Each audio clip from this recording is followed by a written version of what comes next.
Yeah.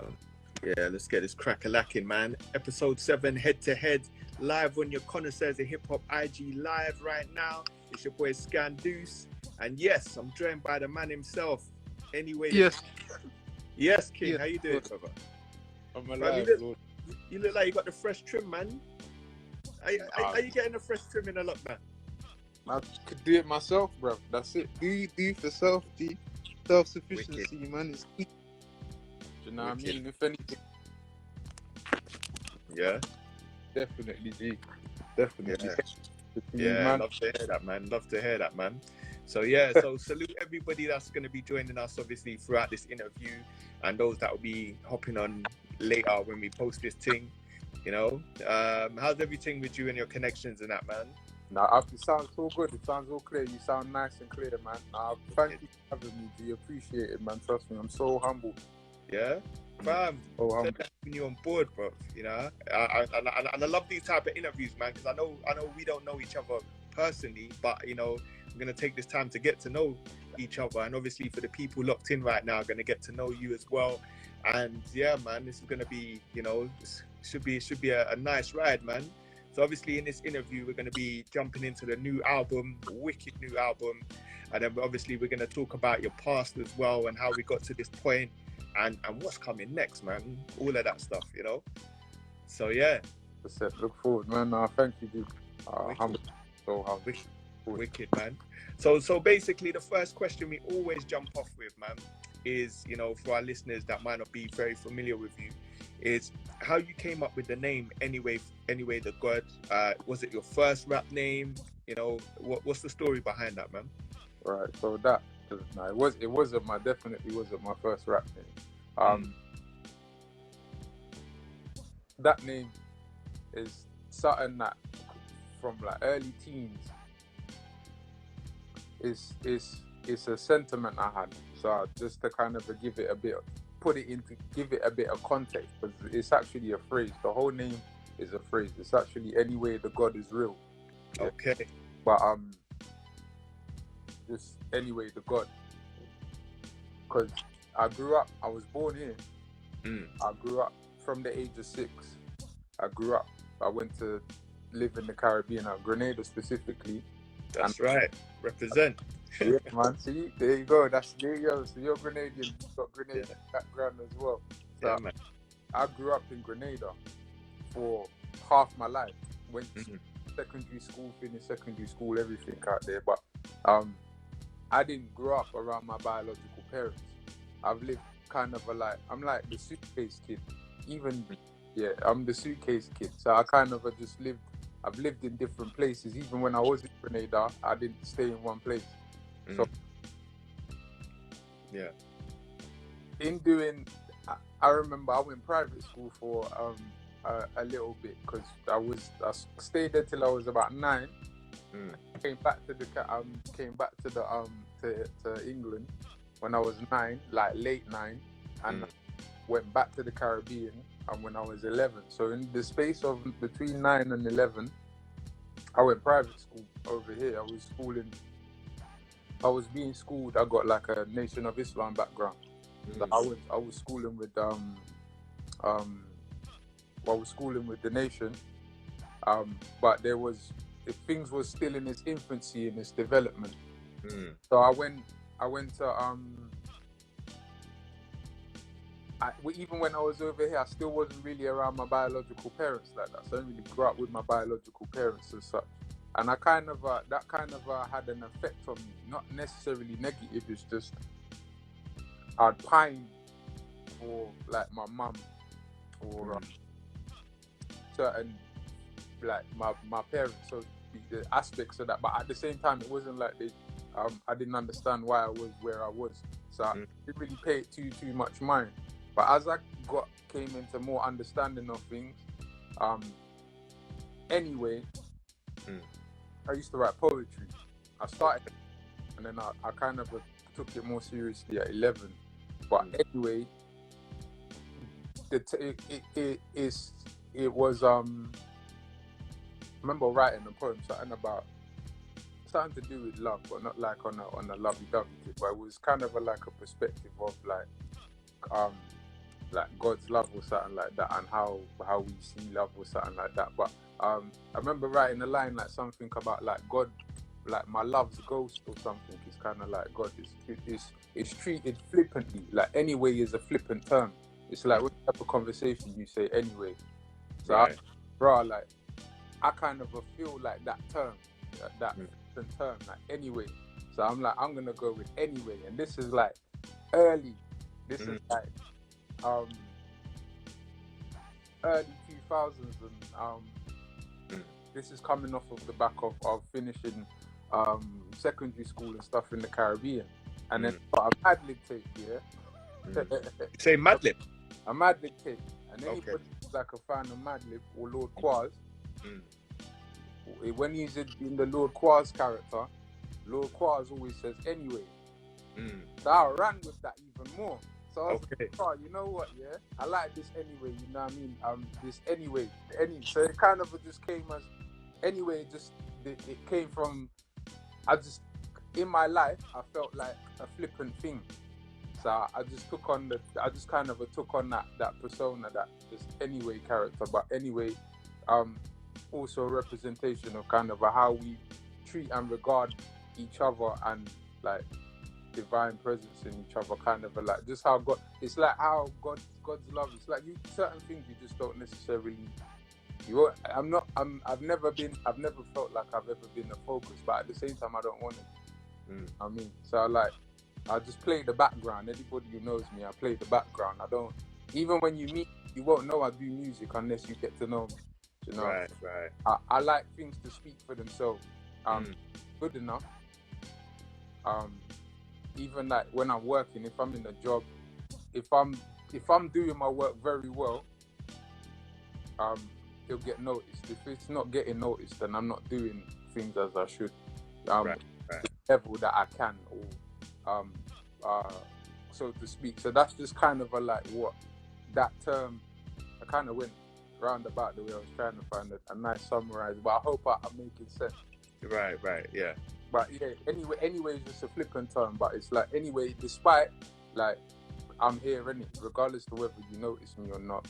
Okay. Like, you know what I mean? Anyway, it's just, it is what it is. Like it is literally. So any flippant term, like anyway, the God is real. Like God's always present. They say two or more gathered. So it's just a play on that in terms of the idea of the name came from. Wherever two or more is gathered, there I am also. Right. So it's kind of a like, you know what I mean? It just So there's a lot of depth to that, man. There's a lot of depth. You know, it's a powerful name, man. Yeah. So you said you started off with writing poetry, man. So was your entry like via spoken word, or was it, or when did you decide to put it into hip hop? Limericks. If you grew up in the Caribbean, when you're being introduced to poetry or any rhyming form, you start with a thing called limericks. Okay. So it's like a Caribbean way of patterning rhymes. I mean, when you listen to like a lot of like old school Caribbean poems, or even like calypsonians, for so to speak, when you listen to the way they write their or structure their lines or verses or rhymes, is kind of is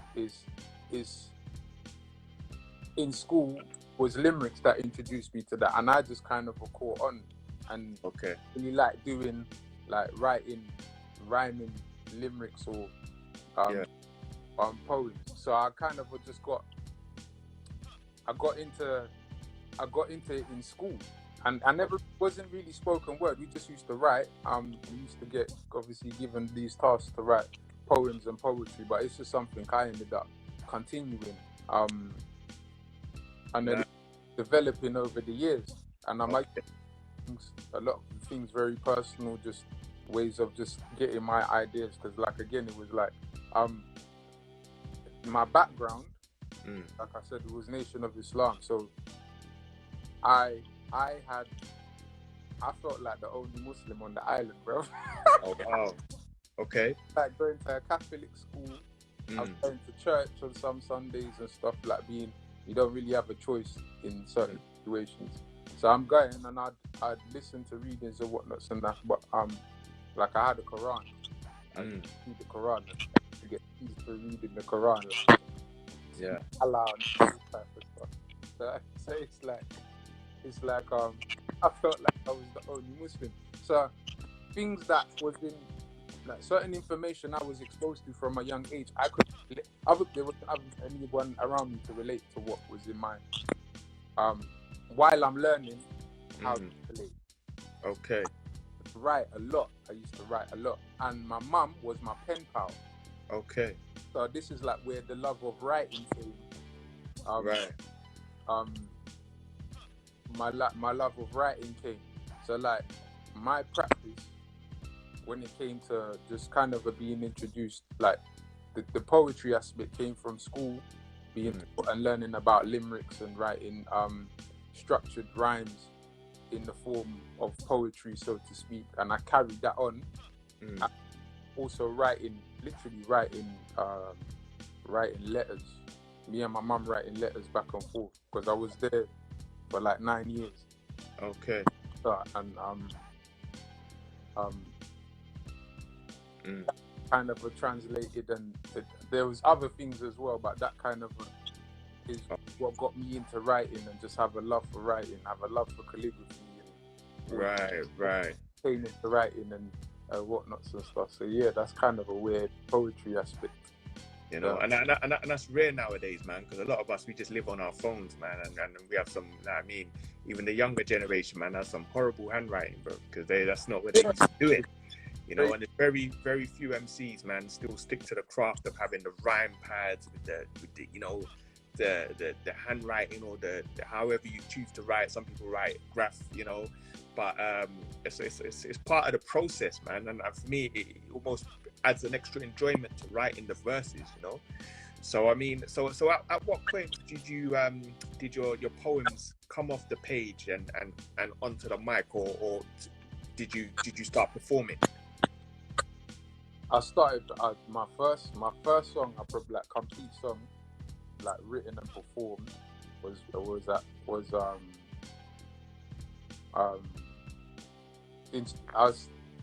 in the school. So at 16, I wrote a song. It was to do with a girl, or about a girl, whatever it is, and I wrote about the emotions that I didn't even write about the girl too much, but I did it in the story form and I performed it in school, like in and amongst my classmates. And then later on, I think like 2 years after that, when I was 18, was when I came back over here. I actually performed it like started performing like to strangers in a certain way. There's people I don't know. I'm in like a youth club. In a youth club, and that's kind of a way that started to the performing aspect, the vocalization aspect of it journey began. So, yeah, okay. And that's in cloud. So, yeah, man. And so you had the name, you was starting to perform. But at which point did you get to the point where you was like, okay, you know what, I'm loving the level that I'm at, and I feel like this is something I can do like seriously now? I'll be honest. I'll say this is kind of like in the last 10 years, like the last recent years. So from about 10, I'll say 12 years. I'll probably put like my first little like the level when you speak about putting it out, so to speak. My first little demo tape I made was in 2003. Okay. So which is 18 or 17 years ago. Yeah. So that was me taking the chance of saying, you know what, because I had the idea, let me just get the ideas out. Not knowing necessarily what, but I say 10, 12 years ago was when I decided, like, okay, I've been doing this long enough. or trying my hand at it long enough, and I really have a love for it. Like, it's set in stone now. Let me try and get skills or gain some more skills, acquire more skills to be able to put something out seriously. And that also came with like the help with my brothers and associates, like a Joker Star, us doing the Jones brothers thing. Being in. So how did the Jones Brothers thing start, man? Did you guys just connect and build a friendship, or is it just you like appreciate each other's work? I got introduced to Joker Star by the first person that told me about Joker Star was my brother, a mutual brother of ours, by the name of Amon. Who does a lot of tagging and graffiti. Him and his brother. He's got a brother called Nikwe. They used to do a lot of tagging and tagging and doing art and graffiti and stuff. And he asked me if I'd heard, because a lot of people didn't know I rap. Like I said, nobody don't really know what I do unless you know me, so to speak. But he knew, like, that wasn't a side I necessarily show, because a lot of the things I write about, like I said, is therapy to me. So I enjoy it as much as I enjoy it. You'd have to know me for me to want to share that with you, so to speak. And but if I was asked to do it in a public setting, I'd do it in a public setting, because I never write.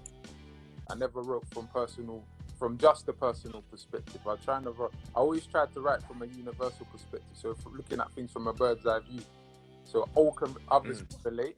So you can kind of see what message I'm trying to convey, or like you could put yourself in the person's shoes. So I did that, and I think Amon must have heard or saw me, and then he asked me had I heard about Joker Star.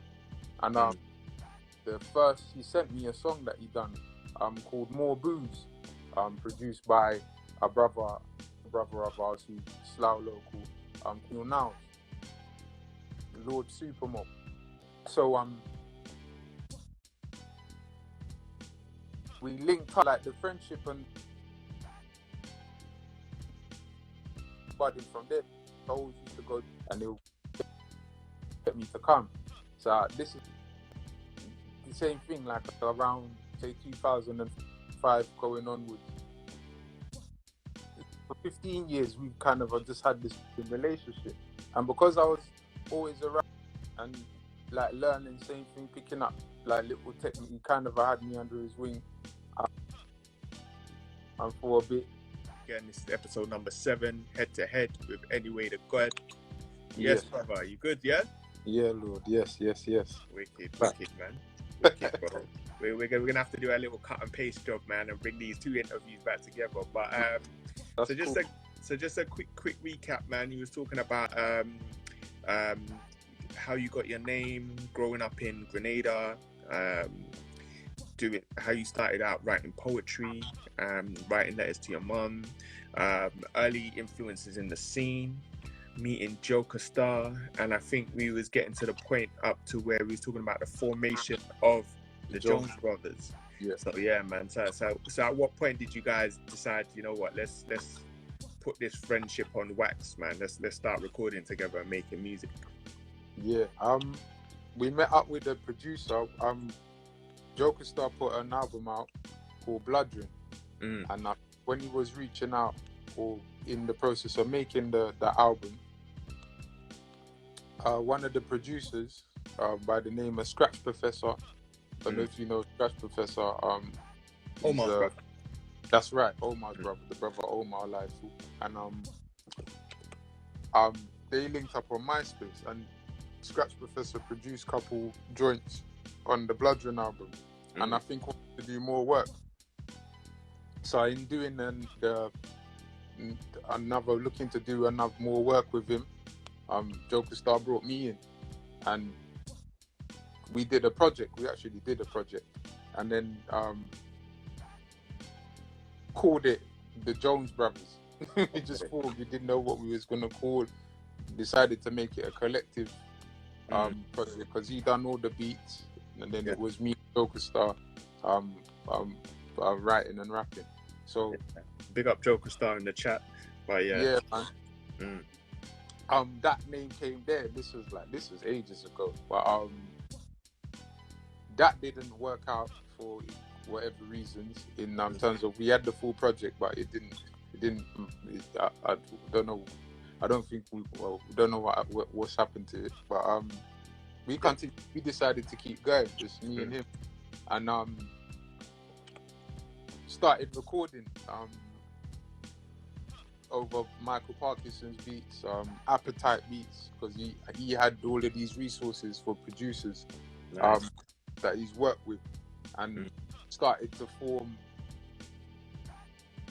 kind of showing me and putting me through the process of making projects, so to speak, and that he's gone through or had to go through when it came to making projects. So it's like learning for me. And just done stuff from Put. We have got other people and stuff involved, extended mutual friends and stuff as well. And like same thing, managed to build an Appetite relationship with Michael Parkinson, a relationship with Appetite, and other relationships, and just started putting stuff out. We got stuff, we've still got stuff there, got another project there just sitting. Nice. That's due to come out in due time. That'll come out real soon. Hopefully early next year. Wicked, man. So you mentioned Michael Parkinson as well. So like you did a whole album with Parky? A whole EP. I did a whole EP, a short EP. Niceness, man. And yeah. Go on. Sick, man. So for the people just joining us, man, and the people that might not be too familiar, man, give us a quick rundown of up until this album, but give people a quick rundown of some of the projects that you've put out over the years as well, man. All right. The first project I ever put out, when I said, you know what, I've had enough. Let me just let me learn as I go. Was The Art of Dan Way. Like I said, one of the first songs I heard of Joker Stars, the first Vevery song I heard of Joker Stars was More Booze, and it was produced by my brother Daniel Niles. So I've known Daniel Niles for a long time. I used to go by the alias Dan Solo. Okay. And he always gave me beats. All right.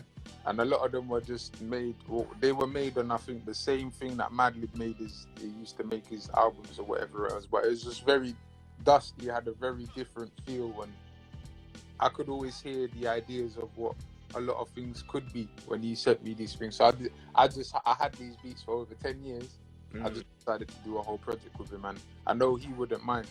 So I did it, and I put it out. I sent it to him as well, and I just put it out. That was the first one, The Art of Dan Way, and then the project I put out after that was Allow God to Interject. Okay. With a group I was a part of, called the Legionnaires. Okay. LGM Music, consists of a few more brothers of mine. Okay. Wanna shout any of them up? Yeah, Shockstar. Those of you, Shockstar, Lefty, Danny Bliss. It was Danny Bliss at the time, or Terror Bliss at the time. Okay. And Beneficial, who's part of the 5-Star Anarchy, part of 5-Star Anarchy, and the producers we had was Mr. Biggs, we had Mindfulness, and Richard Ocelot. Okay. So I did a whole project over Richard Ocelot's beats, because he was the person that used to just flood us with beats. Okay. A lot of the beats that weren't getting used, I just decided to listen to them, do the same thing. So seeing that I'm getting all of these beats and stuff, and the hard beats, I decided to make a whole project of it. I did a whole 18-track album. Okay. And just put it out. Should have probably split it up into 2, but like you said, man, learn as you go on, bro. Yeah, that's it. Learning. That's it, exactly. So I said, let me just start putting myself through the paces. I put myself through the paces, and I'm still learning.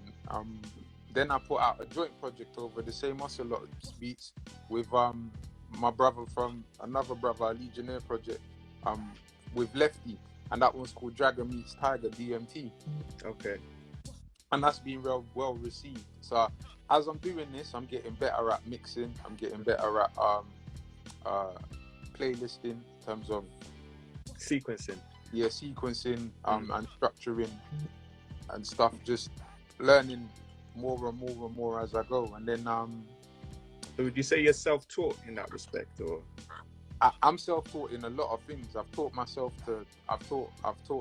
like I said, you asked me about, well, I get the fresh, I cut my own hair. I can't just learn to cut my own hair. Yeah. Efficiency, bro. Efficiency, man. That's it. I can't see us man are out here spending ridiculous money because the prices have gone up. So, you know, it's just...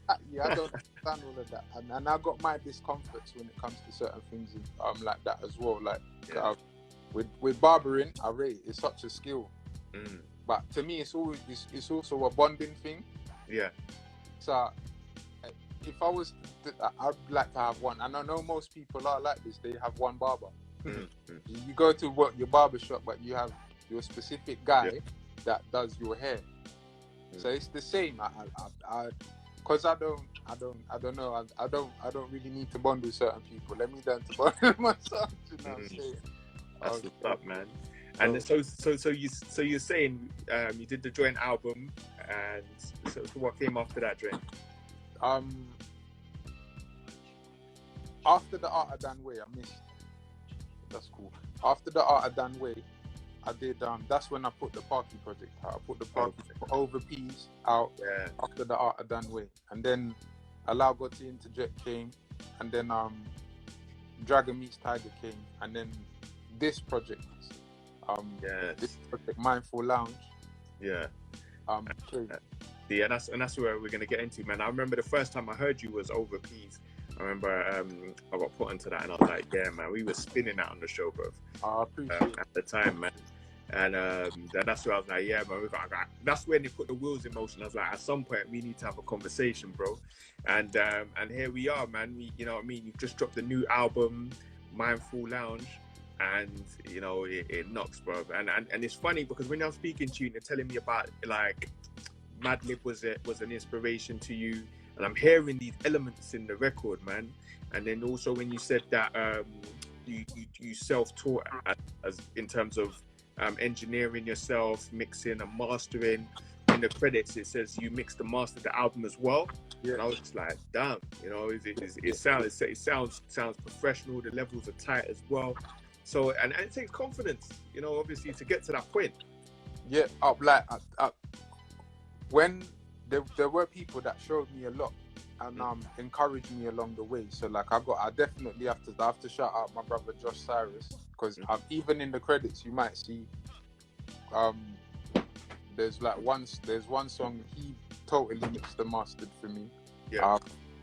And sometimes he'd be my reference guy, so I'll mix and master things down and get him to listen to it and tell me, do you know what I mean? And then kind of gauge. So I learned a lot from him.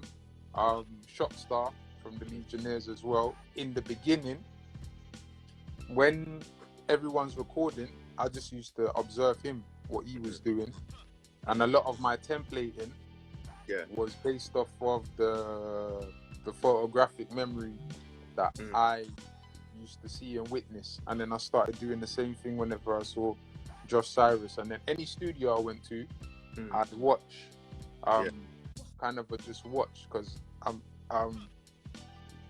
too many situations where, you know, you're doing stuff and you're waiting on people, or they decide to things just don't happen no more. And like I said, with me, it wasn't just a hobby. I'm putting things. There was a lot of the things you're doing, especially when it comes to music, it's real effort. You're not just doing it for the sake of doing it. It's therapy. So, it's just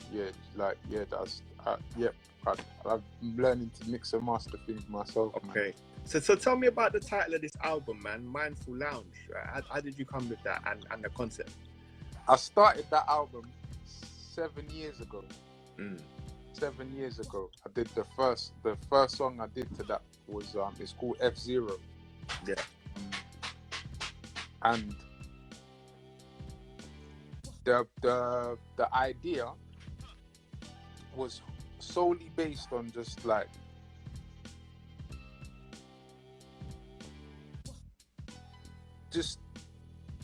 I think the new wave came in at that time, so a lot of like chill hop and trappy beats, the trap sound and the hill hop, the chill hop and lo-fi wave kind of was just starting. I started to hear it more. It could have started before, but just started to emerge. And I was like, if I'm gonna, people were following the trend, and I liked some of the beats, but how they would rap over it, I didn't like it. It didn't really resonate with me. So I decided I'll do it, and let me do it with kind of how I'd approach things, and just kind of based on what these type of beats kind of make me feel. So I wanted the producer that did the whole project. His name is Mindfulness, and at the time he just decided to call himself that. Like he went by a different name before. So I said, all right, seeing that you're going with that, I'll call this Mindful Lounge, and just come from a whole, because of that first song called F0, and was based on the concept of F being nothing. Do you know what I mean? Right. But obviously the game of F0 is what he titled the beat. The beat was called F0 Remix. Okay. Right. But I just chose to make an interpretation of it, and just wrote from a standpoint of F being nothing. Right. From a totally different perspective, and created a character that just came into Earth, saw all the nonsense that's going on and all that type of stuff, but also dealing with it from looking at it from a cerebral aspect, in terms of just problems that need fixing, not just in not just externally, but also within yourself. So I decided to do the whole project based on that concept, with positive mental affirmations and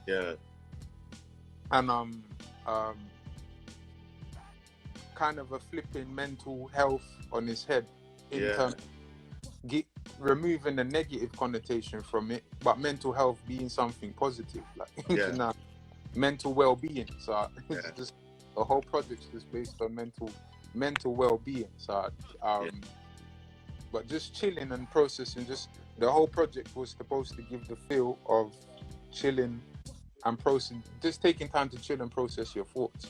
Not everything has to be. You don't have to critically listen. I didn't want it to be like a critical listening album, so to speak. You could play it in the background. It's user friendly. You got to screen out words and all of this. You could play it around your children. I've got children as well, so like just from that's kind of the feel I had, an idea I had for it. And that's what makes it a refreshing listen, man. The fact that you said you pointed out, I was going to mention it anyway, but you pointed out it's an album you can play in front of children, which is rare when it comes to hip hop albums these days, man. And the fact that you're focusing on positive affirmations and mental health, you know, that's something that's so timely right now. So it's you know, we talk about timing, boy, that you hit the nail on the head with that one, man. And and also another thing with the album is the album artwork. Now, who came up with the artwork for the album? So the idea for the artwork, I came up with the idea for the artwork, and shout out Roadner Designs, it's my cousin. He's done all my artwork. Okay, right. All my artwork. What I used to do is, I used to use Canva. From time to time, I'll use Canva, and I'll just kind of like vision board, or just create like a draft of kind of what's in my head. I give it to him, and he will turn it into something amazing. You know what I mean?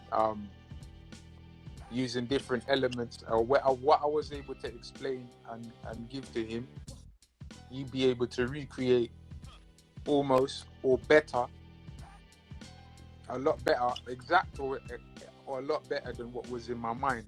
Yeah, yeah. And that represents exactly what it is I'm trying to say. So Yeah. shout out to Road Nerd Designs. He done that. The artwork is because in the project, I take it, even in the topics and things that I say in it, I take it a bit beyond just mental well-being. I kind of try and encourage mastery, like self-mastery, you know what I mean? Self-control. Yeah. The artwork was to represent and reflect that. So obviously there's like, I think 12 brains or 10 brains just floating around. It's different, but it's just mastery, innit? Just mastering and taking control of the mind, you know what I mean, so to speak. And he kind of reflected that, do you know what I mean? I just gave him the concept of just think of like a place where many minds can just lounge and relax or just be themselves, so to speak. And he just created that. So that was kind of the concept behind the artwork, which kind of just reflected the whole project. So because I was thinking of doing it in volumes. I might even do like part 2, a sequence. Sequence it and get more people involved. Yeah, because I know there must be a whole bag of like-minded artists out there, man. So that's definitely a good look, bro. You know, and and I just like the alignment, obviously, over that production and the artwork. It seemed like it all come together nicely, man. And I mean, are there ideas to to take it to the next level, like press a vinyl or something, or is it just going to be a digital release? I would definitely would like to make physicals. I definitely would like to press vinyls, but for me, I'll be honest, I want to get the mixing and mastering to the point where it's worthy of that. Because it needs. I don't. If I feel if the feedback is that it is, I definitely will try to do that. I definitely will, because I'm doing everything. I'm doing this all myself. Yeah. So it's a bit difficult, but the focus whenever I put projects and stuff like this out is accessibility. Okay. So I don't even really care about the numbers. I just want it to reach to who it's supposed to reach to and help. Yeah. Because like when I do projects like this, it comes from a serving standpoint. I'm not really trying. It's not about me. You know what I mean? It's more about.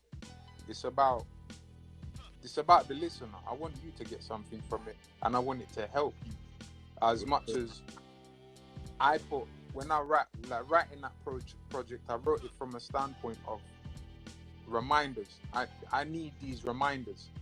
You know what I mean? I need these reminders. In taking so much information every day from as soon as you wake up, you know what I mean? A lot of us, the first thing we draw for is our phone. It's just information.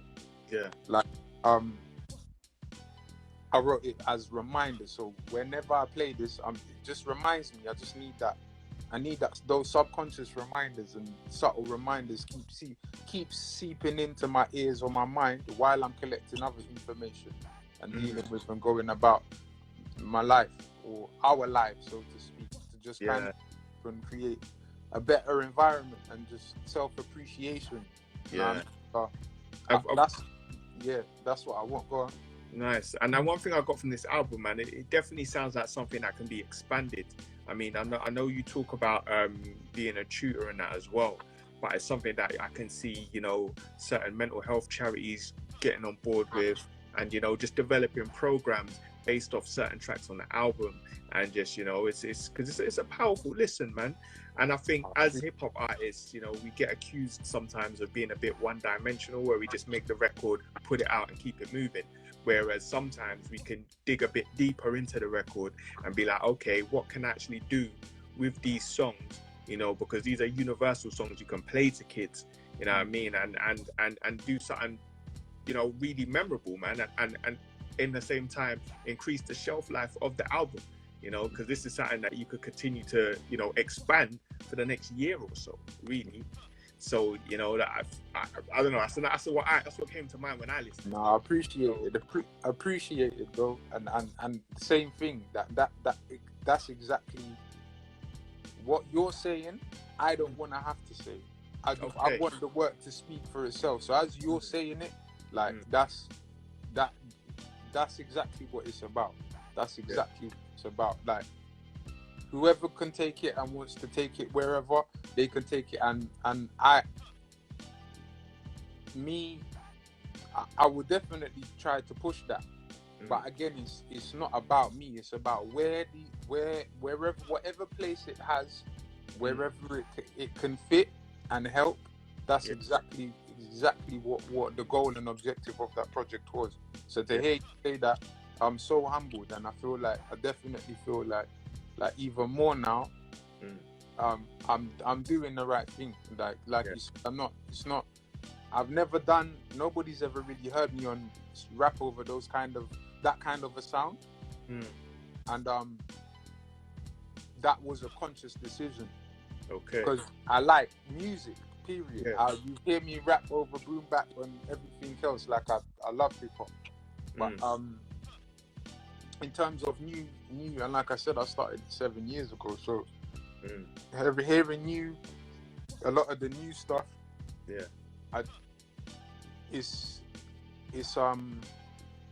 it's to encourage that as well. Like just like be yourself. Like just, you know what I mean?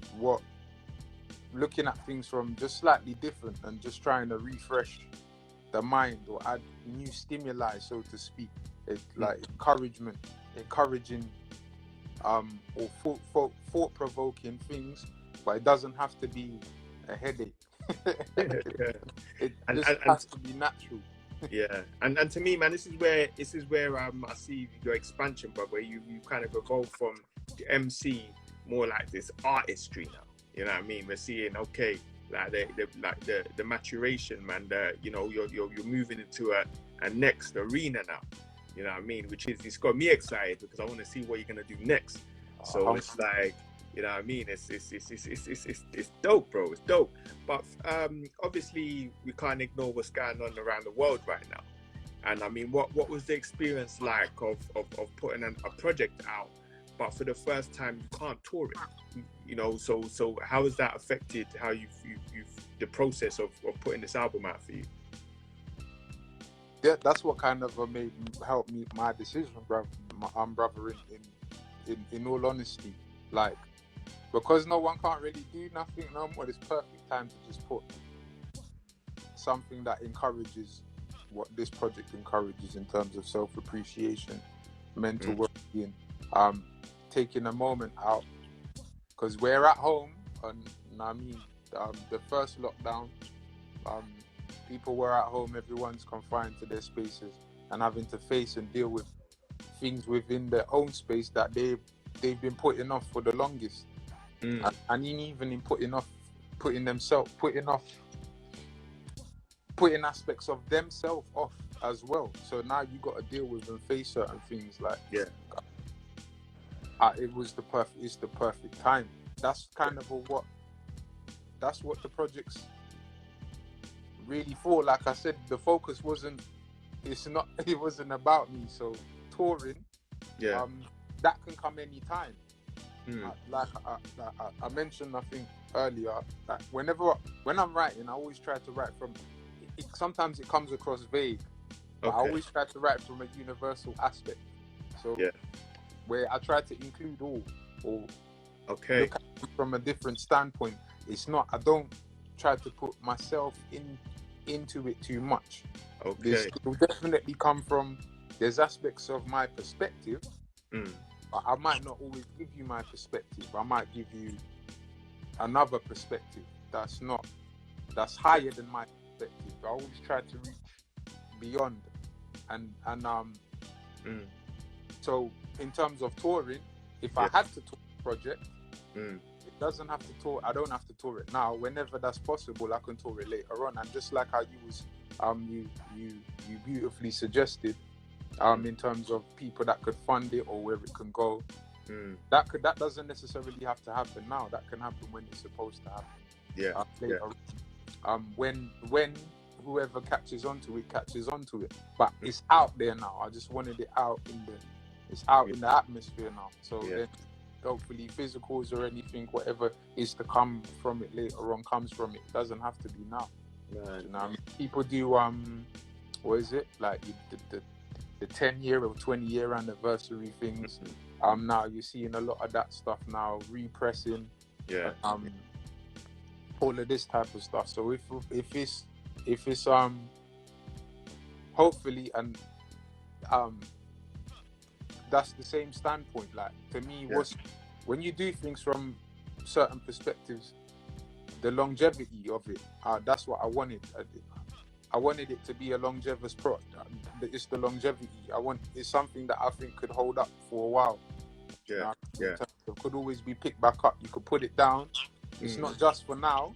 It's forever, so to speak. You know what I mean? Yeah.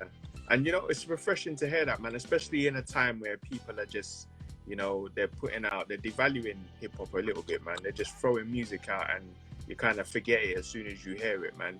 It's refreshing to hear artists speak about wanting their music to be timeless and live on, even after they're gone, man, because that's for me, that's real art, And so I noticed you get a lot of support from, obviously, organizations like Rap Exchange, man. So, I mean, how did that relationship come together, man? That's the family.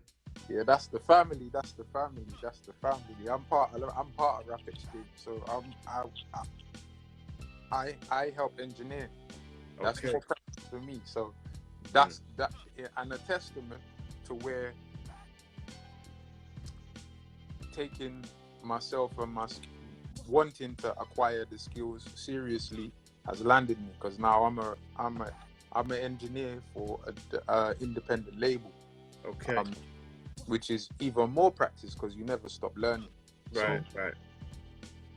That's definitely help and encourage. But shout out to the whole Rap Exchange label. Some of my Legionnaire brothers are with us over there as well. Shockstar, King Who That, Nels. We got Lucia Santos,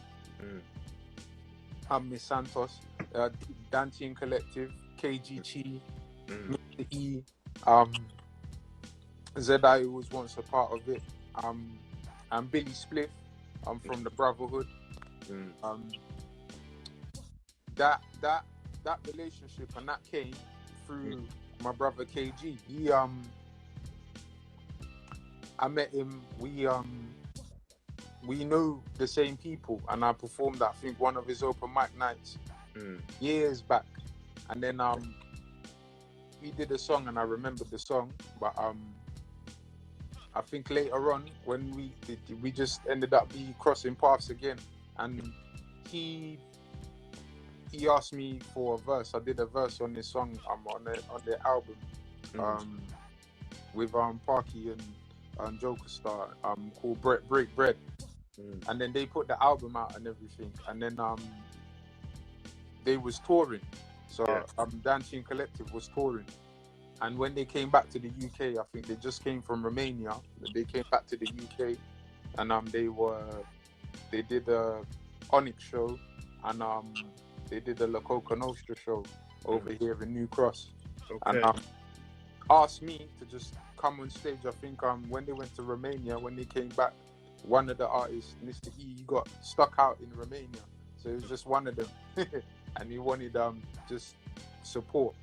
So he asked me literally the day before, and then I jumped on, and we kind of we gelled, didn't it? We gelled on stage pretty well. It's good. So then he asked me to come on stage even after Mr. E came back, and then we did the La Coca Nostra show, and then again the Jazz Caf show. We did a Jazz Caf show. That was the last show, the last Jazz Caf show, the last show Jazz Caf ever had before the first lockdown. Before Jazz Caf, the lockdown happened, they was part of it. So I got to perform. I got to be on one of the last people on stage in Jazz Caf before lockdown started. Then from there, like we started the 2020 lockdown project. Yeah, so we did the 2020 lockdown project, and we put it out, the first wave. So I was recording in my confines, he was recording in his, Yeah. theirs, etc. And everyone was sending in verses. So then he just asked me during lockdown, he's like, let's just make it a thing. So just come and be part of the be part of The album, the yeah, project. be part of the label. So just Label. be part of the Okay. that. I was like, all right, yeah, cool, I'm down with it. Do you know what I mean? And we did 20 tracks. We Yeah. just put 10 out. Yeah. We're looking to put the next 10 out, second wave. Mm. So we split it up into two. We literally recorded it first lockdown. Right. Second wave, we're looking to put out next month, God willing. So Nice. yeah, that's how that happened. So like Rap Exchange is literally, I'm part of Rap Exchange. I'm part of Rap Exchange. That's dope, man. So it sounds like we got a lot more coming from you in the future, man. God You know, willing. so that's positive to hear, man. You know, and everything you've put out so far, man, that I've heard is dope. So I mean, so just one more time, man. You know, just obviously for the people locked in, man, who have not heard the new album yet, Mindful Lounge. I don't know what's wrong with them. They need to go grab a link or something. But I mean that last pitch, bro. Why do they need to hear this album, bro? It's for you, man. The part that somebody thought of you. Let's put it. Somebody thought of you. Like and again, like until we can see ourselves in each other, we won't really. We won't really learn to appreciate ourselves and each other. So that project is for you. If there's somebody who's going through hard times, or you just want to change your mental setting, man, in terms of just neutralizing negative energies, even if it's just, it might not be negative, it might just be too much going on. You might want to neutralize your mental environment, man. Just go check that project out, man. It's for you. That project is for you. You send it to you, play it in front of your family. They ain't got to worry about no swearing. They ain't got to worry about things. They ain't got to worry about context. And you could play it in front of your children and stuff as well, man. It's just, that's dope. So that's available on all digital platforms, man. So what's the socials, man? How can people get in touch with you? Everything's Anyway the God, man. Anyway, the spelled THA. Anyway, THAGOD. So yeah, man. Everything. The link for that project's in my bio. Yeah. Please go check that out, and please keep supporting independent artists. Support connoisseurs of hip hop. You know what I mean? Man like yourself as well. I definitely want to do some stuff with you, brother. I started listening to your stuff as well, man. You're dope. You're dope as well, man. Appreciate that, brother. Appreciate the love, man. And now that we got the Grenadian connection, brother, it needs to happen, brother. Has to happen, establish Grenadian hip hop, bro. Yeah, bro. Needs to happen. I've started the project doing that, you know. Same thing, bro. But we're gonna talk. We'll talk about that. We're gonna talk, brother. Wicked, man. Wicked, bro. Once again, thank you so much for joining me, bro. Thank you for having me, bro. So pleasure to get to know you over this interview as well, man. And shout out to everybody that joined us live and everybody that's locked in after the live. Yeah, you know. And yeah, man, I'm gonna continue to support this brother, man. Anyway, the Gods, Rap Exchange crew, Jones Brothers, all of that good stuff, man. Keep sending us the music, brother. We'll continue to support it on our platforms, you know. And yeah, that's it in a nutshell, brother. Until next time, you know. Yes, definitely, Lord. Thank you. Appreciate you so much. Thank you, G. Much respect, my brother. Yeah. Peace. This is the Connoisseurs of Hip Hop, the interviews, Volume 1. Make sure you go get this and check it out. Audio book coming soon, but right now the paper book is live. Go grab your publication, yeah? The Connoisseurs, the interviews, Volume 1.